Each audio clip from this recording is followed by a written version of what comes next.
જતા હતા વયસમાં કુટિયા પપ્પા ભેરા થઈ ગયા.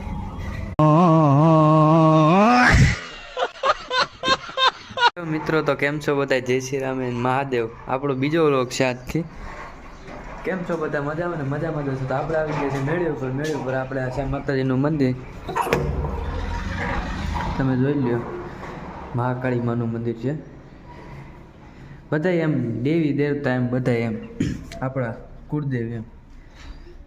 અહીં અમે છે મહાકાળીનું મંદિર. બીજું મિત્રો આ જોઈ લો, અમારું ઘર છે. ઉપર બીજો માળ છે અને અમે દેખાય ગિરનાર છે મિત્રો. અને આ એસએસબીનું ગ્રાઉન્ડ છે મિત્રો. આપણને બીજું કંઈ આવડતું છે નહીં. આપણે નાના વ્લોગ ઉતારીશું 1-1 મિનિટના. જેવું હોય તમે દિલથી સપોર્ટ કરજો. બાકીનું ચેનલને સબસ્ક્રાઈબ કરવાનું ભૂલતા નહીં. જય શ્રી રામ, બાય બાય.